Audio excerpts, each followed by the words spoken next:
How are you doing today? I'm good. I'm good, man. Keeping busy. Yeah. Keeping yeah, they keep me busy, man. Yeah. Phew. Um, I mean, between just juggling, several other businesses, sitting on several different boards of nonprofit organizations and just bouncing back and forth across all the state of Missouri. I stay busy. Yeah. Believe me.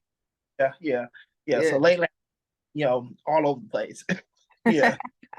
How has that been for you? I know it's a lot to juggle. Like sometimes even I find that it's not easy. It's not easy. Like a lot of these business, like one business is time consuming, right?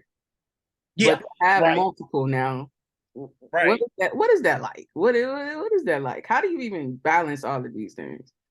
Oh my God! Like before we got on, or before we got started, like I was telling you earlier, man, it takes a village. Like it literally does. Like for me, I had to go in realizing that I can't do everything on my own, and I'm the type of person where I if it's going to get done, it's going to get done my way because I know if I do it my way, it's going to get done right. But then I had to humble myself and take a seat and take a step back and then put myself on the back burner and understand that it's not about me. It's about the overall mission, the overall goal. What do I want to see coming out of my half of the companies that I'm working with, half the organizations that I'm working with, and it's about the people that we're helping. And so I had to realize that I had literally had to eat a slice of humble pie and just take a back seat to a lot of this stuff. So that means sometimes it requires that I don't be the leader, that I need a leader knows when to lead and when not to lead. Sometimes, it takes me understanding that I have to listen. I have to listen to my crew. I have to listen to my staff. I have to listen to the people that I'm working with constantly and daily because I don't know everything. Yeah. Some things my pastor always used to tell me, man, you have to remain teachable. At that point, when you think you know it all, is when you begin to fail. So lately, I've just been realizing that I can't do it on my own. I can't. It takes a village, and that everything that I'm putting my hand on, and everything that I'm involving myself with, it's just not for me. That everything that God has called me to in this season, everything that's attached to my name is going to get blessed. Everything that's a part of me, everyone that's a part of me, everybody that's tied to me will be blessed. So I had to realize that and just say, Lord, what are you doing? You want me to start another company? You want me to do this? You want me to do that? And he's like, man, but what about the people that come on with me, like my girlfriend, Derek, she's, right along with me, man. That's my right hand. And my brother and a lot of people that are working with me, my crew. And then I tell him all the time, I was like, man, whatever the vision is for me, he's setting it just not for me, but he's setting it for us. Yeah. So a lot of just, realizing that I have to step to the side and I have to be humble and I have to remain teachable. Yeah. Yeah. That's very real. That's so real. I think um as you were talking, something that stuck out in my mind, it's almost like one of the traits of a good leader is being able to always see the bigger picture and being able to Man. put yourself out and still see the bigger picture of everything. Because the ego will be like, I gotta touch it all, it gotta be my way and whatever. But in reality, a good leader is going to be able to say, let me step back and let you have it. I remember back when I was a retail manager, one of the things that made me strong, people didn't understand. Like they be like, you young and you keep moving up. Why? And it's just because I give people the room to be successful. I've always hated micromanagers. I've Ooh. always hated a micromanager. And Mm. it's because a micromanager doesn't give you the opportunity to do what you do well. Or let Does them grow. Yeah, or let them grow. You know what I'm Yeah. saying? I'm not here to put my hand in every bucket. One of my best managers ever, he was just like, do your job and let everybody else do their job. Yeah. So you teach people how to do their jobs so you can do your job and I can do my job. And that's how we work. And he Ooh. said things start falling apart when everybody starts trying to do everybody's Man. job. Man. Yeah. Yeah. You know what I'm saying? Yeah, He told you were the driver, but then you over there trying to give directions on where to get to. You ain't working the GPS, you know what I mean? So you yeah, need to sit in the driver's seat and then play and stay in your lane. Yeah, man, I get it. yeah, Yeah.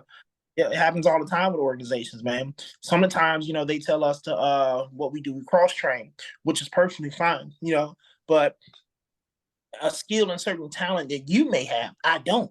And so that's the whole purpose of this, or of the company that we're starting with Emerging Business Leaders, is that we're combining these different businesses and community leaders and organizations, and we're combining them to give them all their assets and skills that they have to bring together these emerging business leaders, of course, and to, to serve a greater purpose, or serve a great goal. So we have, Rashid, who's, a graphic design. I can't do graphic design, Right. nor can I.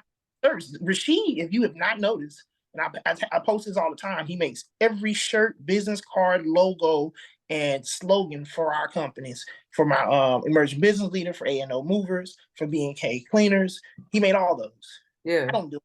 I tell him my vision. I say, hey, man, look, this is what I see. This is how I see it. This is where I envision it going. And I'm the creativity, the artistic, artistic, and just he imagine, and he hears me, and he brings it from spirit, just the spiritual realm into reality. And it's crazy to me how this brother can work, man. He's like, I want it. I got you. You need how many shirts? I got you. And I'm on it. And and he works with me. And then we got another brother, Donald. Donald was on the podcast a couple episodes back. Yeah. And background and in photography, and how he talked about he went to photography. And I was like, brother, I got this big project that we're working on, and I want to bring you on. And just to have these people, because everyone has something they're bringing to the table. And if you're bringing it to the table and we're sitting at the table, everybody's going to eat. And that's the whole yeah. That is the purpose of it, man. Yeah, just don't too many, what they say, too many chiefs, not enough yeah. Right, yeah. When we could all be working together, that's something funny. It came up when I was talking to Rachel, and it was just like, you introduced me to Rachel, and it's just like Rachel can introduce me to somebody else, and then it goes on and on and on and on. And that's the type of energy that we need, to be successful in our community. And that's what I love so much. I remember on the first episode that we did, we talked about crabs in a barrel.